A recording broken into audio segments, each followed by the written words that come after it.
आगे तृतीय दिवस में 2 दिन भक्त चरित्र पूर्ण हो गए। आज तीसरा दिन है और 2 दिनों में हमने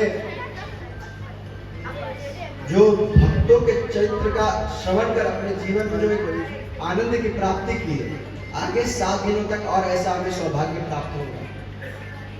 आज मंगलवार है विशेष, और हमारे प्यारे हनुमान जी को अगर हम लोग याद ना करें तो ऐसे कैसे चलेगा? ऐसे कैसे? कौन बोल रहा है? अतुलित बल धाम कौन बोल रहे हैं? हेम शैलावदेहम ओम चूड़ी बड़ा धनुजवन कृषाणं ज्ञानिनां अग्रगण्यो सकल गुण निधानम वानराणां भीषण रघुपति प्रिय भक्तम वातजातम नमामि। आइए मस्ती में झूम रहे। हे वीर हनुमाना अति बलवाना, वीर हनुमाना अति बलवाना, राम राम रसियो रे प्रभु मन बसियो रे। वीर हनुमाना अति बलवाना, राम राम रसियो रे प्रभु मन बसियो रे।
आनंद आया कि नहीं?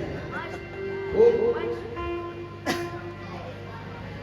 हम क्या कहें, हनुमान जी का जब भी याद आता है या हनुमान जी की बात आती है तो दुनिया में अगर इसको कहा जाए कि श्रेष्ठ भक्त की उपाधि दी जाए या भक्त ऐसा होना चाहिए और क्या, तो वो श्री हनुमान जी हैं। उनमें इतनी निष्ठा है, समर्पण है, भक्तों के अंदर जो जो गुण होने चाहिए वह सभी हमारे हनुमान जी के अंदर है। हनुमान जी जब लंका गए और लंका जला करके वापस लौटे तो राम जी ने जब पूछा कि भैया हमने सुना कि तुम लंका पूरा जला करके आ गए, तो राम जी बोलते, हनुमान जी बोलते, मेरी इतनी क्षमता कहाँ कि मैं लंका जला पाऊं, ये तो सब आपका प्रताप है।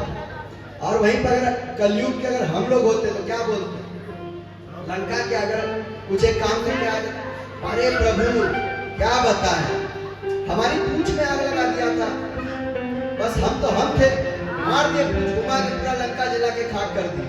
ये हमारे अंदर का अहंकार। हम बोले अगर हमारे साथ अगर ऐसा हुआ होता तो, या हम कोई भी कार्य को करते हैं तो एकदम किए इतनी सी है, लेकिन उसको बढ़ा चढ़ा के हम लोग दिखाते हैं कि हम बड़े हो या बड़े दिखे। किंतु हनुमान जी एकदम दास भाव से, एकदम विनम्र भाव से झुके हुए, प्रभु हम में कोई सामर्थ्य नहीं है, जो भी सामर्थ्य दिखता है वह राम नाम का प्रभाव है, और राम नाम के प्रभाव से ही मेरा प्रताप लोगों में दिखता है। और जब हनुमान जी के अंदर राम नाम का प्रताप आ सकता है तो हम लोग के भी अंदर राम नाम का प्रताप आ सकता है। किंतु निष्ठा पूर्वक राम नाम जपना पड़ेगा, कृष्ण नाम जपना पड़ेगा, शिव नाम जपना पड़ेगा, जिसमें हमारी निष्ठा हो। उस नाम में केवल अगर हम रम जाएं तो वह नाम हमारा उद्धार कर सकती है। कल भी हमने कहा था कि कलयुग केवल नाम आधारा, कलयुग केवल नाम के आधार पर हम लोग पार कर सकते हैं। अनेकों युगों अलग अलग जो त्रेता, द्वापर, सतयुग, इन सभी युगों में हमें तप, दया, दान, शौच सबका ध्यान देना पड़ता है। कई वर्षों तक तप करना पड़ता है। एक पैर पर खड़े होकर के ध्यान में लगे हुए हैं, मंत्र जाप कर रहे हैं, 100 वर्ष तक ध्यान कर रहे हैं, एक दिन छोटी सी गलती हो गई तो उसका फल नहीं मिलेगा, फिर से आपको करना पड़ेगा। किंतु कलयुग में ऐसा कुछ नहीं है। कलयुग में केवल हम पवित्र मन से केवल भगवान को स्मरण करेंगे, याद करेंगे, उनका नाम लेंगे, इतने मात्र से हमारा कल्याण हो जाएगा। किंतु हम इसका भी ध्यान रखें कि हमसे कोई अपराध ना बन पाए, हमसे कोई गलती ना बन पाए।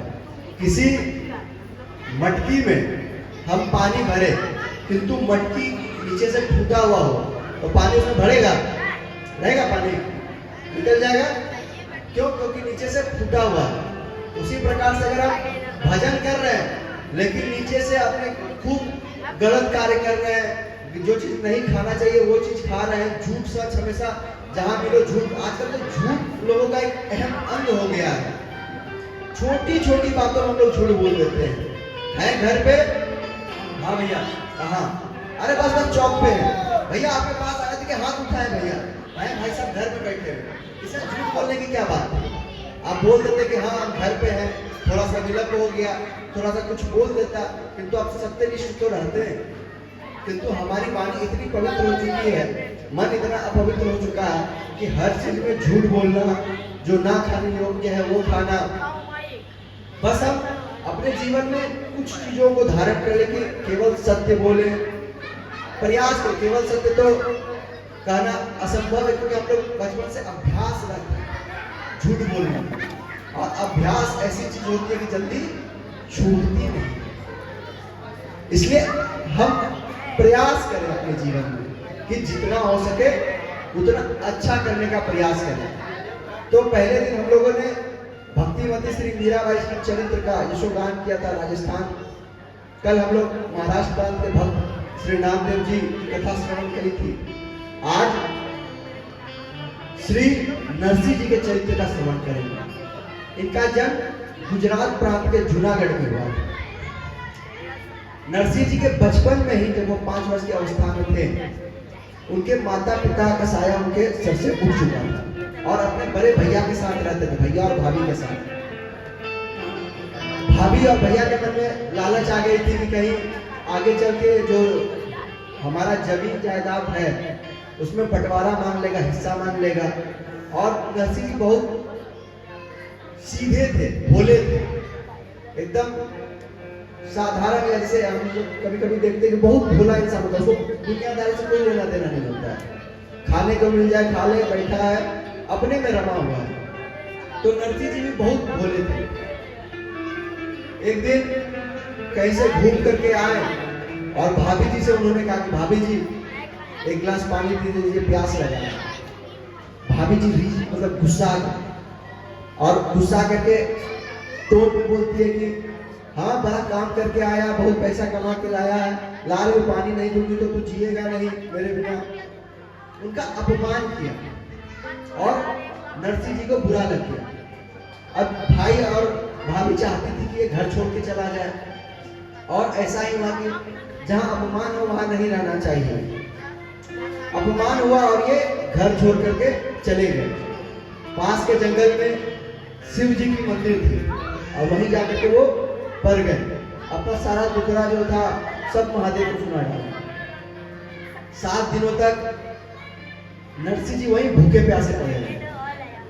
महादेव को उनके ऊपर करुणा आ गई और महादेव सोचने लगे कि अगर कोई व्यक्ति किसी गरीब के भी घर पे अगर चला जाए तो वो भी सोचता है कि उसको कम से कम भोजन का हम पूछे। अगर कोई व्यक्ति आपके घर पे आ जाए और वो भूखा प्यासा हो तो इतना तो कम से कम पूछेंगे, भैया कुछ खा पी लो, खिला पिला देंगे, तो सामर्थ्य सबकी होती है।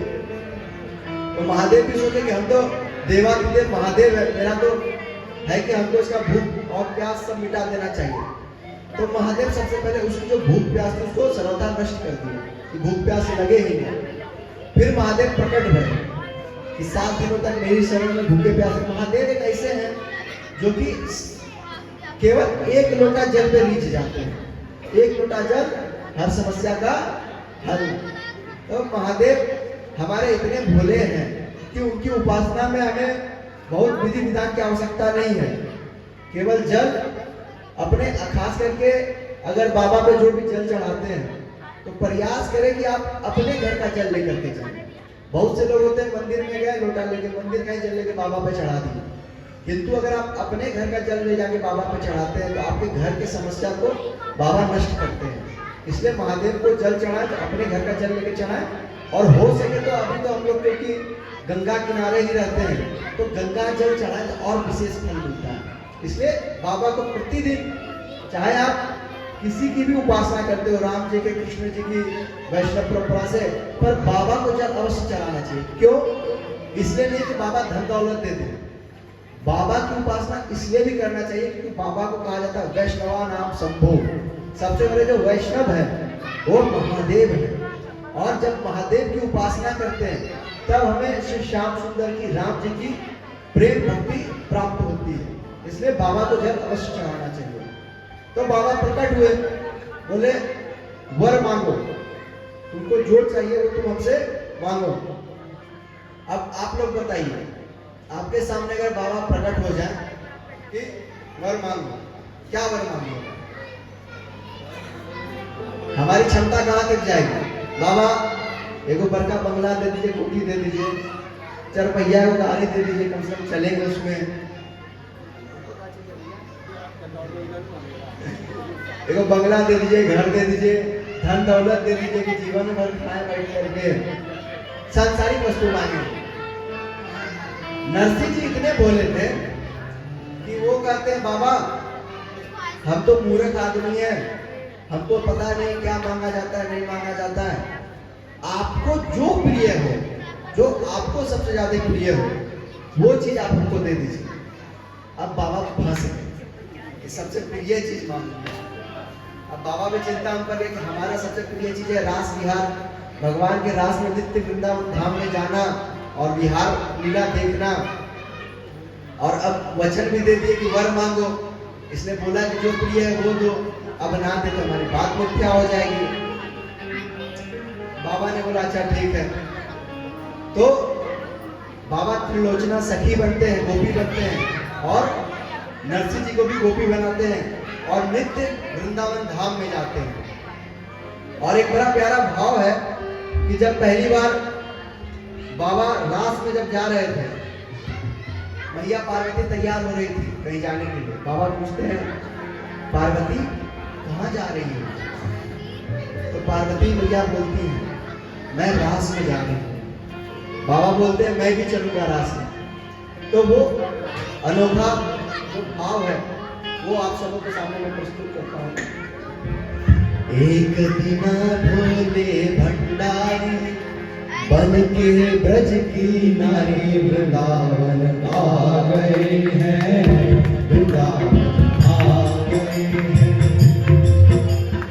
एक दिना भोले भंडारी बन के ब्रज की नारी वृंदावन आ गए हैं, वृंदावन आ गए हैं। पार्वती भी मना के हारी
तो बड़े नहीं हो गए। महादेव जब तैयार है रास में जाने के लिए, तो भैया पार्वती क्या बोली? हंस के सती ने कहा बलिहारी जाऊं इस रोग में। हंस के सती ने कहा बलिहारी जाऊं इस रोग में। एक दिन तुम्हारे लिए आए मुरारी इस रोग में।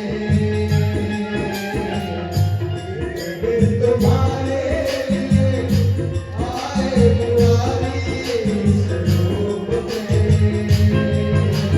कौन रूप पधारे मुरारी अब तुम्हारी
रास में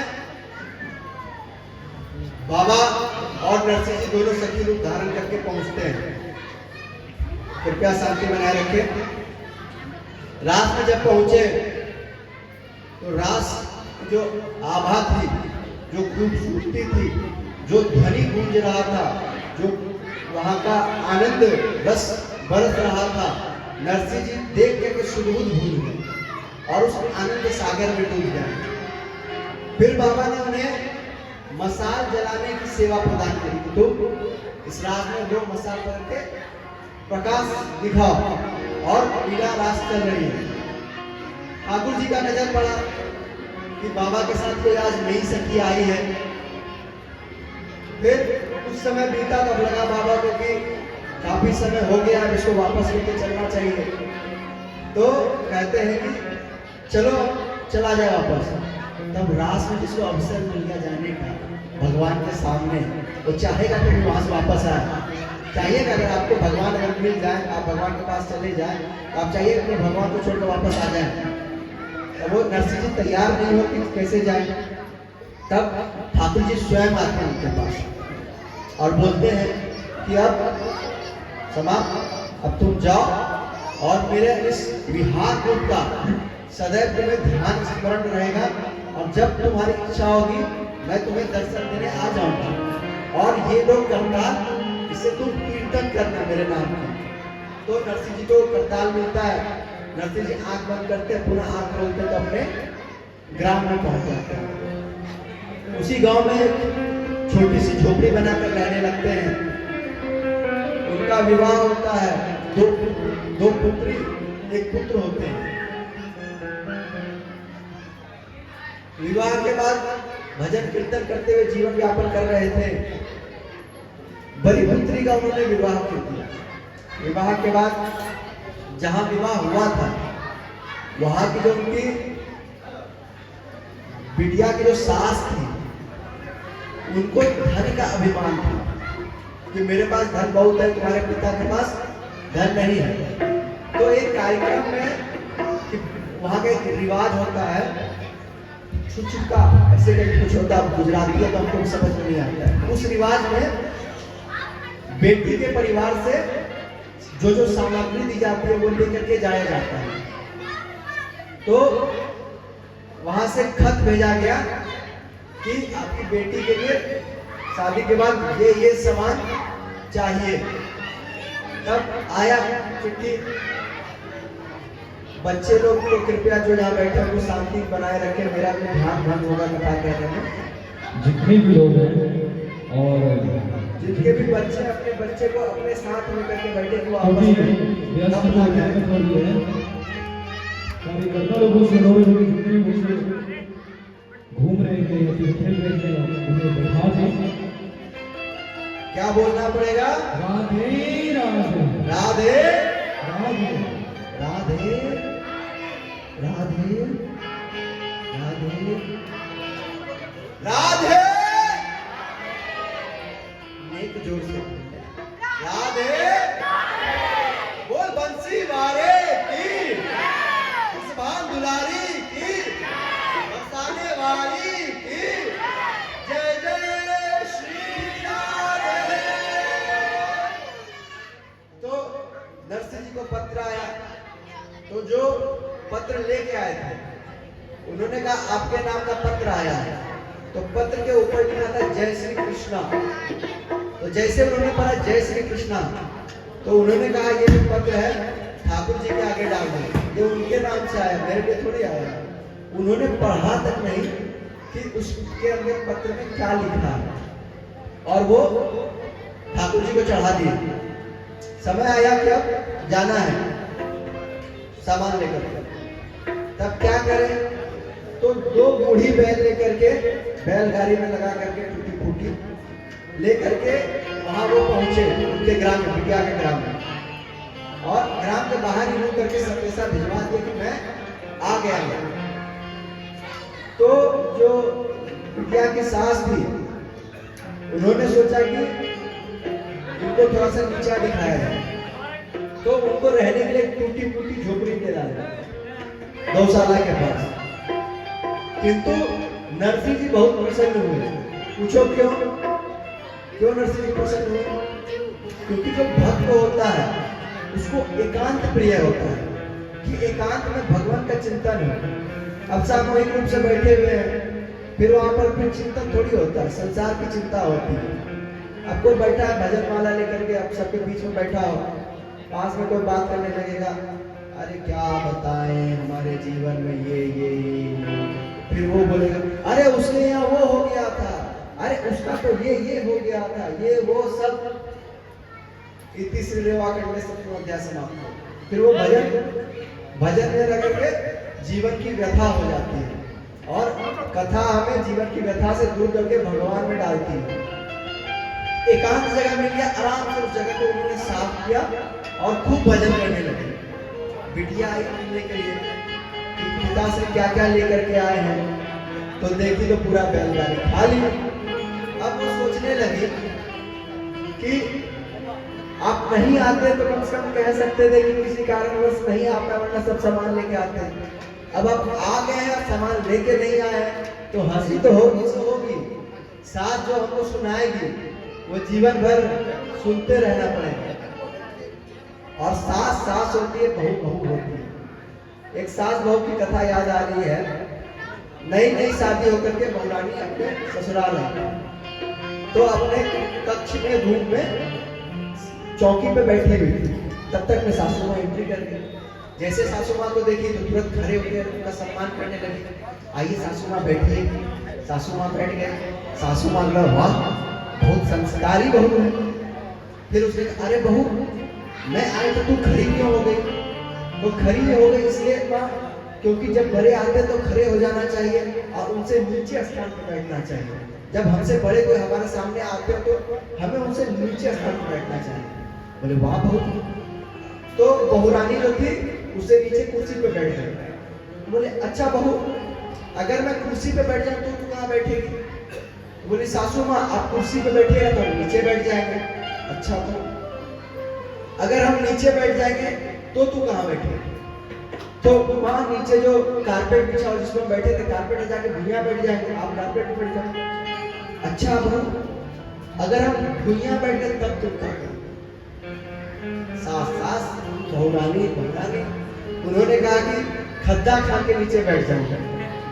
तो फिर सास कहती एक आखिरी सवाल का जवाब दे दो, अगर उस खद्दे में मैं बैठ जाऊंगी तो तू क्या करेंगे?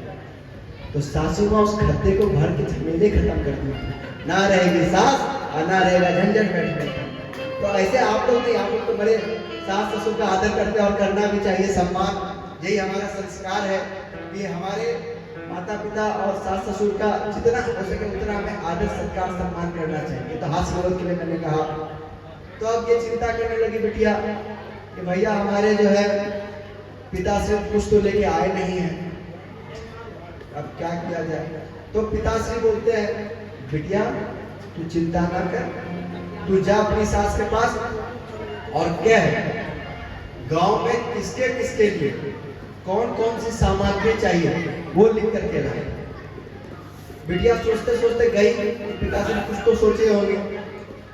जा करके सासू माँ से उन्होंने कहा कि पिताश्री ने कहा है आपको जो जो सामग्री चाहिए जिन जिनके लिए नाम लिख करके दीजिए। सासू माँ ने नाम लिख करके दिया, लाके में पिताश्री को दी। पिताश्री ने पुनः कहा उसको वापस लेके जाओ और बोलो एक बार फिर से चेक कर ले किसी का नाम छूट तो नहीं रहा या कोई सामग्री छूट तो नहीं रही है। वापस गई। सासू माँ को कहा कि पिताश्री ने कहा कि एक बार रीचेक कर लीजिए इसमें कुछ छूट तो नहीं रहा, कुछ छूट रहा है तो बताइए वो सामान आ जाएगा। अब सासू माँ एकदम चिड़चिड़ा गई कि एक तो कुछ सामर्थ्य तो है नहीं, फकीर आदमी है और ऊपर से और बोल रहे हैं और क्या चाहिए आप लिख के दो। तो और 2-4 सोने की ईंट उसमें लिख दी, 2-4 सोने की ईंट और चाहिए बस। और क्या था? फिर उन्होंने ला करके चिट्ठी दे डाली।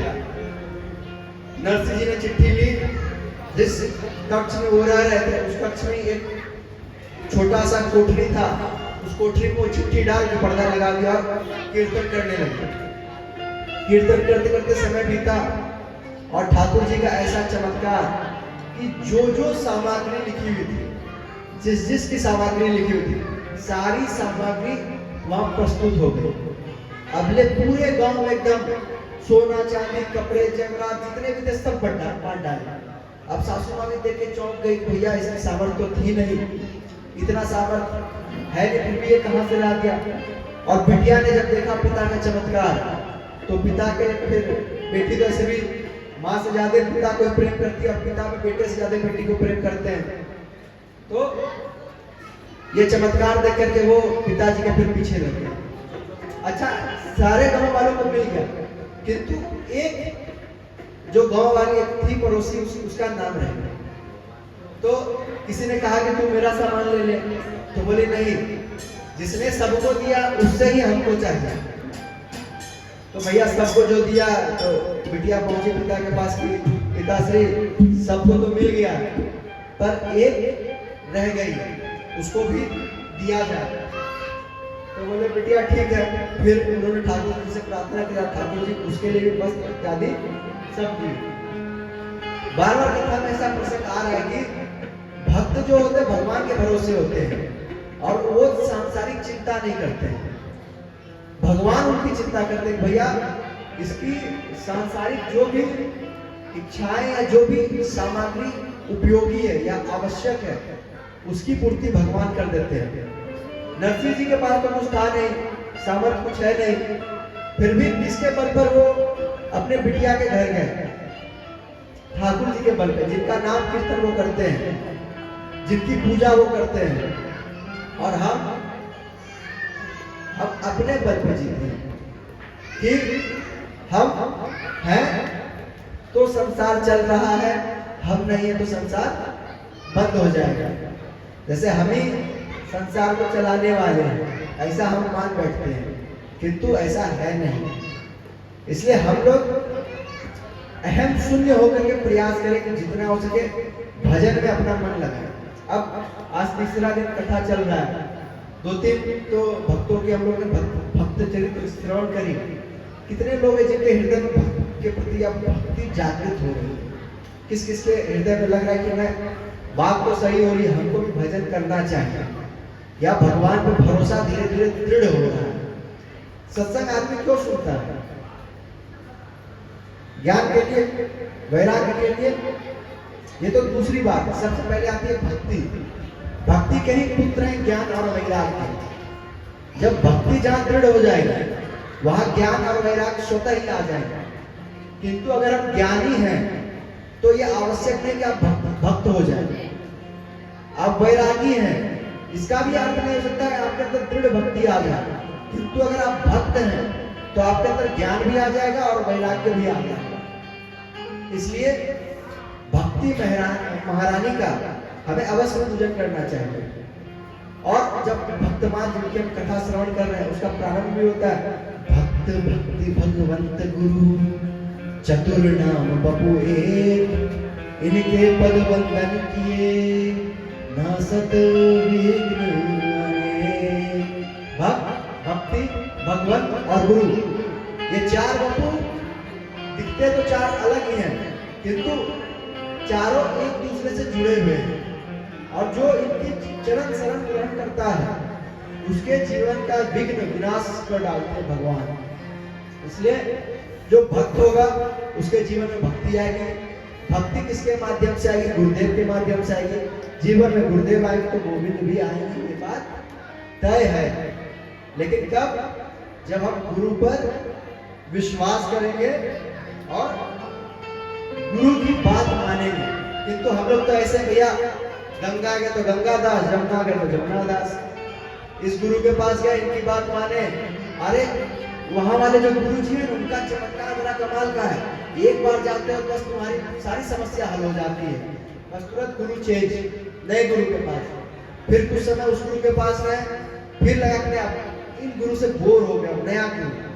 तो ऐसे आप अलग अलग नाव पे चलते जाइए, कहीं नहीं पहुंचिएगा। एक नाव पे चलिए तो मंजिल तक पहुंच जाइए, नाव बदलते रहिए तो फिर आप मझधार में ही फंसे रहिए।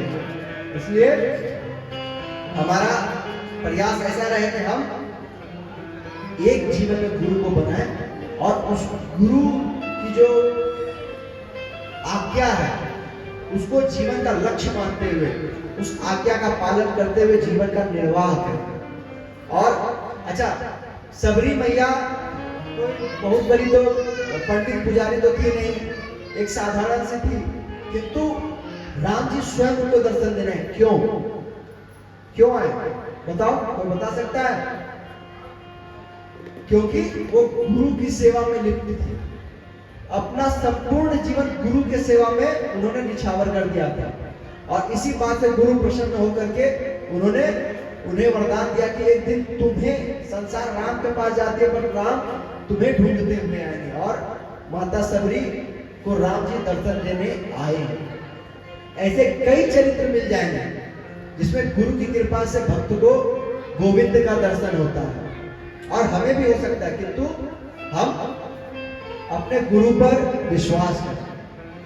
नरसिंह जी वापस अपने गांव आ गए, उनकी बिटिया भी उनके साथ आ गई। एक दिन उनके गांव में दो गाने वाले हैं, गाने बजाने वाले हैं। पूरे गांव में वो लोग गाती फिरी घूमी, पर कहीं से उसको धन नहीं मिला। आगे चल करके कुछ लोगों अच्छा, जब कोई भक्ति कर रहा होता है या कुछ अच्छा कार्य कर रहा होता है तो आसपास में निश्चित है कुछ लोग होते हैं जो टांग खींचते होते कि नहीं। आप जीवन में कुछ भी अच्छा कार्य कीजिएगा, दो चार लोग निश्चित होंगे जो आपकी टांग को खींचेंगे पीछे कि ये अच्छा काम ना करता। तो वैसे वहां भी थे कुछ लोग थे जो नरसिंह जी को परेशान करते रहते थे। तो उन गायिका को कहते हैं कि एक नरसिंह जी करके हैं, तुम उनके घर चले जाओ, वहां तुमको बहुत धन मिलेगा। तो ये दोनों पहुंच गए नरसिंह जी के घर पे और गाने बजाने लगे। तो नरसिंह जी कहते हैं कि तुम जिस इच्छा से यहाँ आई हो वो इच्छा तो यहाँ पूर्ति नहीं हो सकती है, क्योंकि हम पे धन ही ना है जो हम धन दें। कबीरा सब जग निर्धना, धनवंता नहीं कोई, धनवंता सोई जानिए, जाको राम नाम धन होय। यह जग सब निर्धन है, जिनके पास धन है वो भी निर्धन है, केवल धनवान वही है सच में जिसके पास राम नाम धन है। तो हम पे तो नाम धन है, संसारिक धन हम पे है ही ना जो तुम पे दे पाए। तो उनकी प्रभाव से, भक्त के प्रभाव से जो दुराचारी भी होते हैं, जिनके अंदर वासनाएं होती हैं, वो भी नष्ट हो जाते केवल उनके दृष्टि देखने मात्र से। अब कुछ दुर्योधन टाइप के आदमी हो तो उनका कहा नहीं जा सकता है, क्योंकि दुर्योधन के सामने तो भगवान कृष्ण खुद आके समझाते तो भी ना समझ पाया। तो हम और आप क्या हैं? बोलिए वृंदावन बिहारी लाल की, वृंदावन बिहारी लाल की, वृंदावन बिहारी लाल की। तो वो दोनों उनके प्रभाव से उनका शिष्य बनने के लिए वो तैयार हो गए। तो नरसिंह जी ने कहा कि आप दोनों मुंडन करा के आइए और संन्यास धारण कीजिए और तब आपको भक्ति प्रेम प्रदान की जाएगी। तो वो दोनों भी उनकी दोनों बेटियों के साथ वहीं रहने लगी और भक्ति भजन में लिप्त हो गई। अब कलयुग का समय चल रहा है, ये भी कलयुग की घटना है। तो जब समाज में ये बात फैली कि नरसिंह जी भजन कीर्तन करते हैं और नृत्य करते हैं, वो भी स्त्रियों के साथ, तो जो राजमंत्री थे उन्हें ये खराब लगा, उनको बुरा लगा कि ये गलत हो रहा है और इस गलती को रोकना चाहिए। तो उसने जाके राजा से शिकायत करी कि आपके राज्य में ऐसा नरसिंह जी जो है पाखंड कर रहे हैं, भजन के नाम पे लड़कियों को लाकर के उनके साथ नृत्य करते हैं। तो अब सारे जो ब्राह्मण वगैरह थे उनको बुलाया गया राजभवन में और नरसिंह जी को बुलाया गया कि आप आइए। सम्मान हो रहा है, लक्ष्मी जी की पत्नी के द्वारा सम्मान हो रहा है, ताली बजा के अभिनंदन किया गया। क्या बोलना पड़ेगा? राधे। आप लोग इतने सुस्त क्यों हो जाते हैं? क्या बोलना पड़ेगा? क्या बोलना पड़ेगा? जय ऊर्जा दिखाओगे तो हमें भी आनंद आएगा कथा करने में। अब हम कह रहे नरसिंह जी नहीं, आप राधे राधे, हम भी कह रहे हाँ नरसिंह जी जो थे वो गए। भक्त जब व्यासमंच से कथा कही जाती है तो अधिकतर कथा वही होती है जो श्रोता का भाव होता है, श्रोता की जो लक्षण होती है वैसा व्यास से कथा निकलता है। इसलिए आपकी जो ऊर्जा होगी, आपकी जो आभा होगी, जो आपके अंदर इच्छा होगी, वैसी कथा यहाँ से प्रकट होगी। इसे भैया हमारा भी सम्मान हो रहा, ताली बजाइए।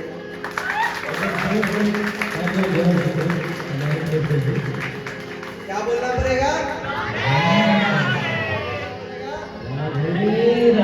राधे।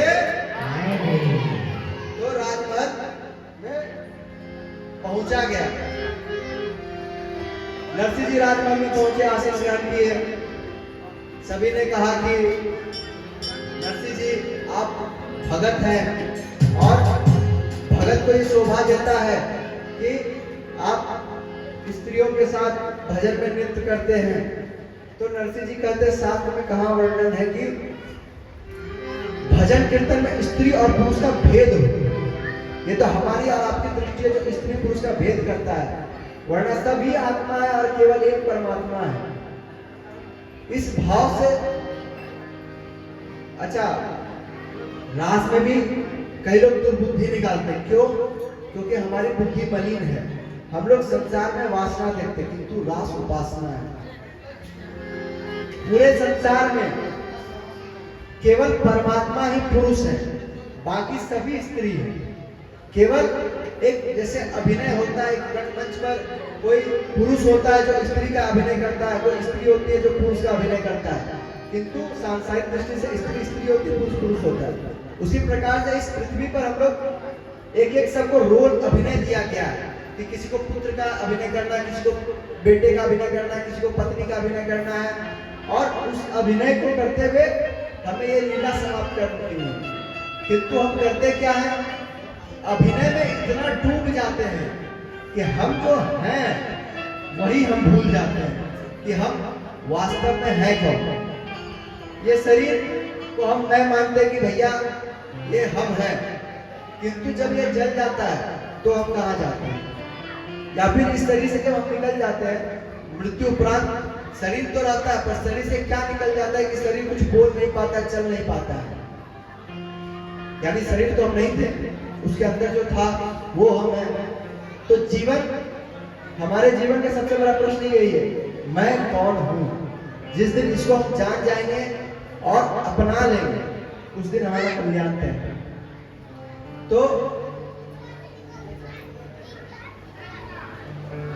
तो उसके बाद किसी ने उसी राज्यसभा में कहा कि कुछ दिन पहले ही नरसिंह जी अपनी बिटिया के घर गए थे और उन्होंने जो चमत्कार दिखाया वो पूरा वृत्तांत करके उन्होंने बताया, तो सभी की जो बुद्धि खराब हुई थी वो सब ठीक हो गई और पुनः उनका आदर सत्कार होने लगा। नरसिंह जी पुनः अपने घर आ गए।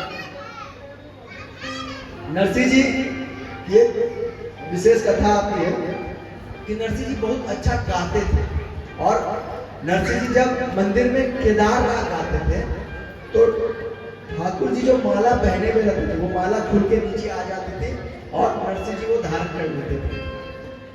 किंतु कुछ लोग ऐसे थे जो नरसिंह जी को नहीं पसंद करते थे। उनके मन में ख्याल आया कि ये पाखंड कर रहा है, और ठाकुर जी की जो माला है उसको इतना ढीला बांधता है कि अपने आप खुल के गिर जाती है, और कहता है कि ठाकुर जी खोले। तो उसने एक दिन राजा को शिकायत करी। अब उस समय राज्य ही चलता था, तो जो कुछ होता था राजा को शिकायत करता था कि आपके राज्य में ये हो रहा है, आपके राज्य में वो हो रहा है। राजा को शिकायत करी। अब राजा पहुंचे उस दिन और उन्होंने एक मजबूत धागे से माला पिरोया और माला पहनाया। माला पहनाने के बाद अब कहा अब आप गाइए। अब नरसिंह जी गाने लगे, किंतु नरसिंह जी केदार राग छोड़ के सारे राग गा रहे हैं और माला खुल नहीं रही है। अब राजा और उनके साथ जो लोग थे बोला पाखंड पकड़ा गया, रोज ढीला माला बांधता था और खुल जाता था, आज देखो टाइट बांधे तो खुल नहीं रहा। अब उनके ऊपर लालचा लगने लगा। ठाकुर जी ने जब ये देखा तो अच्छा उधर वो केदार राग इसलिए नहीं गा रहे थे क्योंकि उन्होंने किसी साहूकार से कुछ कर्ज ले रखा था, और कर्ज के स्वरूप उन्होंने अपना राग गिरवी रखा था कि जब तक आपका कर्ज हम ना चुकाते तब तक हम केदार राग गाएंगे ही नहीं। अब उसी दिन राजा आगे देखने के लिए कि तुम गाओ और माला गिरना चाहिए। अब केदार राग तो गा नहीं सकते हैं क्योंकि कर्ज पे है, और अगर केदार राग गाएंगे नहीं तो माला खुलेगा नहीं। तब ठाकुर जी स्वयं नरसिंह जी का रूप धर के उस साहूकार के घर जाते हैं और जो धनराशि उन्होंने ले रखी थी वो धनराशि साहूकार को देते और कहते हैं भैया हमारा जो राग गिर गया उसका पुर्जा जो है वो लाओ वापस, और पुर्जा वापस मिलता है। अब ठाकुर जी वापस पहुंचते हैं मंदिर में और वो चिट्ठी नरसिंह जी तक पहुंचाते हैं, और जैसे नरसिंह जी को मिलता है कि केदार राग वापस से हम गा सकते हैं, तुरंत उन्होंने केदार राग गाना प्रारंभ किया और झट से माला खुल करके नरसिंह जी के गले में आ गई। कभी कुछ अच्छा लगे तो ताली बजा दिया कीजिए, हमारा यहाँ होगा। तो नरसिंह जी के घरे में आए। अब जो चुगलीखोर थे, जो उनकी निंदा करते थे, अब उनको लगा कि नहीं भैया हमसे गलती हुई, फिर बोलो माफी मांगो। किंतु सुधरने वाले तो फिर भी नहीं थे वो। कुछ दिन बीता, अब गांव में कुछ संत आए और उन्होंने एक हुंडी वाला को, हुंडी समझते हैं आप लोग? हुंडी समझते हैं? नहीं, पहले के जमाना में बैंक होता नहीं था, तो पैसा अगर ट्रांसफर करना हो तो यहाँ गांव में किसी को पैसा दे दिया जाता था और उससे चिट्ठा लेकर के फिर जिस गांव में जाना वहां जाकर के उनके पहचान वाले को वो पत्र दिखाने से वो धनराशि मिलती थी। तो इन संतों के पास 700 रुपए थे उस जमाने में। 700 रुपए अभी के जमाने में लाखों रुपए हो सकते हैं। तो हुंडी लिखवा पहुंचे गांव में। सभी ने कहा कि नरसिंह जी हुंडी लिखते हैं, नरसिंह जी के पास जाओ। और ये लोग नरसिंह जी के पास पहुंच गए। उन लोगों की इच्छा थी कि नरसिंह जी का अपमान हो, क्योंकि नरसिंह जी तो भगत आदमी, उन पे 1 रुपया ना हुंडी कहां से निकली। तो नरसिंह जी के पास पहुंचे। सभी संतों ने कहा कि हमें पता चला है कि आप हुंडी लिखते हैं, तो हमारे 700 रुपए की हुंडी लिख दीजिए द्वारकाधीश के लिए। जो द्वारकाधीश हम लोग को जाना है, वहाँ पैसा आपको मिल जाएगा। तो इन्होंने सोचा कि अगर संत आए हैं तो भगवंत की कृपा है तभी संत आए हैं, और भगवंत की कृपा है तो संत आए हैं, तो हुंडी लिख देते हैं। और उन्होंने सांवले सरकार के नाम पे हुंडी लिख डाली। और ये बड़े प्रसन्न हो गए कि सांवले सरकार के नाम पे हुंडी लिख दी और पैसे ये ले लिए 700 रुपए नरसिंह जी। संत चल दिए। संत पहुंचे द्वारकाधीश। अब पूरे बाजार में खोज रहे हैं नरसिंह जी को, सांवले सरकार को। अब सांवले सरकार कहीं पूरे बाजार में मिल ही नहीं रहे। पूरा बाजार ढूंढ लिया, सांवले सरकार मिले नहीं। तब संतों को हताश होने लगा कि भैया कहीं संत उन्होंने गलत तो हुंडी नहीं लिख दी। अब सब हताश होकर के गांव से बाहर आकर के बगीचे में आके बैठ गए सब, और क्या मुंह मलिन किए हुए, एकदम चिंता में डूबे हुए। 700 रुपए जो हमने यहाँ सोचा था कि दान पुण्य करेंगे, तो वो तो अब मिला ही नहीं। अब ये यहाँ जैसे बैठे, तब तक में सांवले सरकार एक पैसे की गठरी बांधे हुए आते हैं। आप पूछते हैं आप में से किसी को नरसिंह जी की हुंडी लिखी गई है क्या? बोला हाँ, आप सांवले सरकार है क्या? बोला हाँ, हम ही सांवले सरकार है। तो अरे आपको पूरे बाजार में खोजे, आप मिले नहीं। तो हाँ, हम बाजार में नहीं रहते, बाजार से थोड़ा बाहर रहते हैं, इसलिए लोग हमको कम जानते हैं। लीजिए लीजिए, आप अपना धनराशि लीजिए और हुंडी का जो लिखा हुआ है वो आप हमको दीजिए। तो उन्होंने हुंडी दे दी। अब सामने सरकार कहते हैं कि भैया नरसिंह जी को कहिएगा कि आप बिल्कुल चिंता ना करें, जितना हुंडी लिखना हो लिखिए, हमारे पास धन है, धन की कमी नहीं है। और ये सब वापस जब आए तो सांवले सरकार की जो चिट्ठी थी वो श्री नरसिंह जी को दिए कि देखिए भैया आपका चिट्ठी वहां से सांवले सरकार का आया है। तो नरसिंह जी समझ गए कि भैया आप ठाकुर जी ने स्वीकार कर लिया, आप जितना हो संत सेवा के लिए। अच्छा, जो वो 700 रुपया उन्होंने लिया था हुंडी के लिए, वो 700 रुपया उन्होंने अपने पे खर्च नहीं किया, 1 रुपया भी उन्होंने खुद पर खर्च नहीं किया। वो 700 रुपए भी उन्होंने खर्च कर डाली किस पे? संत सेवा में। और ऐसे ही फिर आगे नित्य निरंतर कार्य चलने लगा।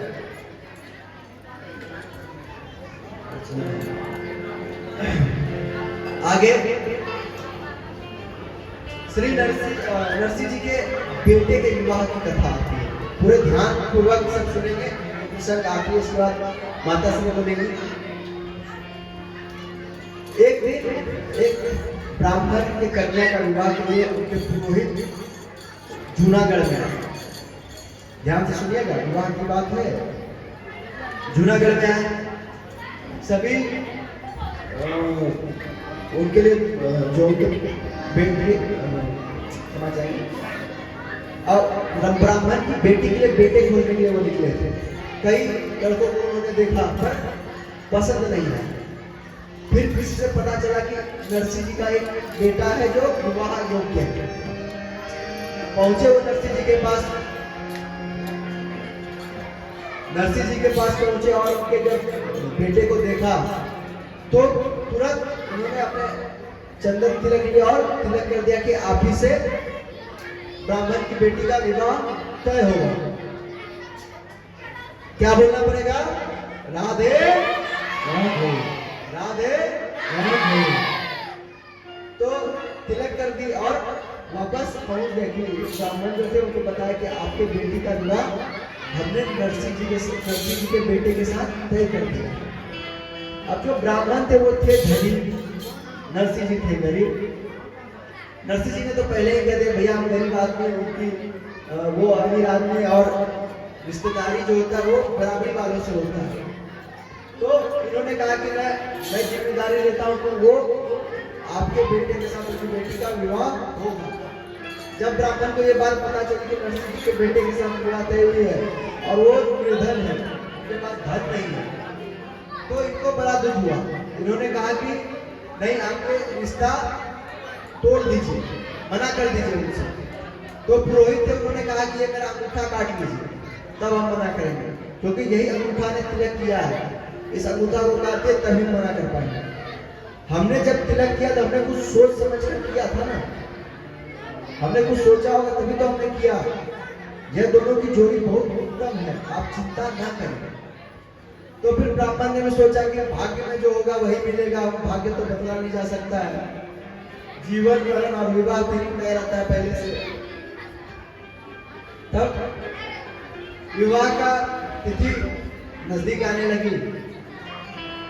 अब ब्राह्मण ने सोचा कि एक उपाय निकालते हैं जिससे रिश्ता टूट सकता है।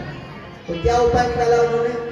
तो उन्होंने लिखा कि विवाह एक शर्त पे होगी कि बारात में हजारों लोग होने चाहिए, बहुत सारे घोड़े होने चाहिए, बहुत सारे हाथी होने चाहिए, बाज यंत्र होने चाहिए, बहुत सारा फरमाइश कर दिया कि ये चीज चाहिए। और बस उनको लगा कि नरसिंह जी तो निर्धन आदमी है, कहां से व्यवस्था कर पाएंगे, हाथी घोड़ा इसमें खर्च लगता है, उनको तो धनी ना है। नरसिंह जी तो नरसिंह जी, उन्होंने वो चिट्ठी श्री श्याम सुंदर को सरकार दी कि प्रभु आप देखिए, हम आपको देखते, आप हमारी देखिए। ठाकुर जी जैसे विवाह का दिन निश्चित नजदीक आने लगा तो ब्राह्मण भी सोचने लगा कि भैया अभी तक उधर से चिट्ठी नहीं आई है कि हम तो भैया क्षमतावान है नहीं कि ये पूर्ति कर सके। तब अब विवाह का जब नजदीक दिन आ गया तो भगवान द्वारिकाधीश देखते हैं कि नरसिंह तो कुछ तैयारी ही नहीं कर रहा विवाह का, वो तो 24 घंटा भगवान में कीर्तन में लीन है। तब भगवान द्वारकाधीश और रुक्मिणी जी दोनों मिलकर के जिम्मा लेती हैं कि नरसिंह के सुपुत्र का विवाह हम कराएंगे और पूरी तैयारी होने लगती है।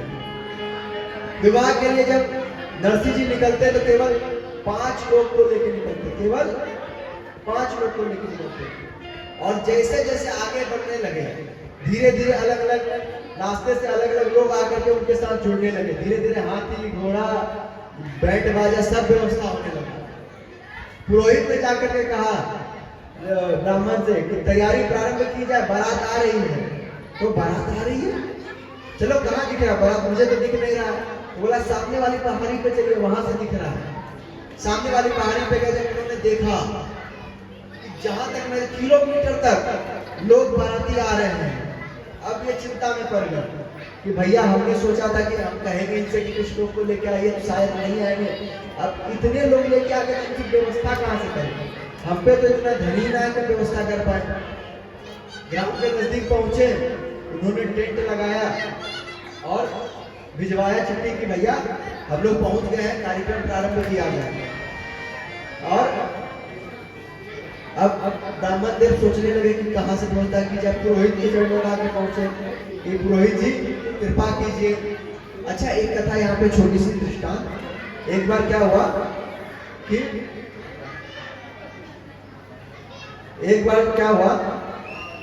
एक विवाह तय हुआ और लड़की वालों का कहना था कि विवाह में एक भी बुजुर्ग नहीं आया तभी विवाह होगा।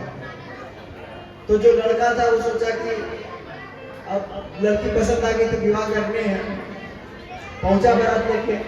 पर बुजुर्ग एक भी नहीं लगे, एक बुजुर्ग थे जो बोले हम तो चलेंगे भैया। तो उसने कहा कि चलो पर छिपके रहना, तो एक डब्बे में उनको छिपा दिया गया। बाराती पहुंची तो लड़की पक्ष ने कहा विवाह एक ही कारण से होगा, सामने बह रही नदी में अगर दूध की नदी बहा दो तो विवाह होगा, अन्यथा नहीं होगा। अब ये चिंता में पड़ गई कि नदी में दूध की धारा कहां से बहाई जाए, इतना दूध कहां से लाए कि पूरा नदी बह जाए। अब ये लोग सोचा कि भैया शादी नहीं होगा, तो चलो जो बुजुर्ग को डब्बा में डाल के उनको निकाल करके वापस चलते हैं। तो बोले बाबा बाहर निकल जाओ, शादी तो होने से रही। बाबा निकले, बाद में शादी काहे नहीं होगी। तो उन्होंने कहा कि उन्होंने एक शर्त रखा है कि अगर नदी को तुम खाली कर दो, इसमें दूध भर दो तो विवाह होगी, अन्यथा नहीं होगा। तो बोले इतनी छोटी सी बात, ये तो ऐसे हल हो जाएगा। बाबा क्या बोल रहे, ऐसे हल हो जाएगी, इतनी बड़ी समस्या हल कैसे होगी। उन्होंने कहा है ये जो नदी है इसमें दूध की धारा बहनी है, इतना दूध कहां से लाए कि बह जाए। तो बाबा ने कहा तुम एक काम करो, उनको बुलाओ और उनसे एक बात कहना, कान में उसको बात समझाओ। लड़की वाले पक्ष आए, बोले कि हम तैयार हैं यहाँ दूध भरने के लिए। अब ये आश्चर्य में पड़े भैया ये दूध कहाँ से भर देगा। तो बोला कि दूध हम भरने के लिए तैयार है, सबसे पहले इसमें जो पानी है उसको आप लोग खाली कीजिए। अब ये समझे कि इनके साथ कोई बुजुर्ग आया है, वही ये दिमाग दे सकता है कि नदी खाली करो तब हम दूध भरेंगे, क्योंकि नदी तो खाली कर नहीं सकते, इतनी क्षमता है नहीं कि नदी खाली हो तब तो दूध भरा जाएगा। इसीलिए बुजुर्गों को विशेष करके उनका हमें कृपा प्रसाद प्राप्त करते रहना चाहिए। द्वारकाधीश ब्राह्मण जो थे पुरोहित के चरणों में गिर कर क्षमा याचना करने लगे कि कृपा कीजिए। तो पुरोहित जी कहते हैं भैया हमसे कहने से क्या फायदा, आप नरसिंह जी को कहिए वही कृपा करेंगे। और ब्राह्मण देव नरसिंह जी के चरणों में लौट करके प्रणाम करते थे। नरसिंह जी बोलते हैं आप चरणों में लौट के नहीं आइए, दोनों आलिंगन करते एक दूसरे से गले मिलते हैं और द्वारकाधीश को वो आग्रह करते हैं कि अब आप दोनों विवाह देखें। तब द्वारकाधीश बलराम जी को आज्ञा, बलराम भैया को बोलते भैया आप कन्या पक्ष को देखिए और मैं लड़के पक्ष को देखता हूँ, और धूमधाम से विवाह होता है। बोल वृंदावन बिहारी लाल की, बरसाने वाली की, उस्मान गुनारी की, बोल बंसी वाले की, बोल बंसी वाले की, बोल उस्मान गुनारी की, बरसाने वाली की, सभी भक्तन की, नाथ नगर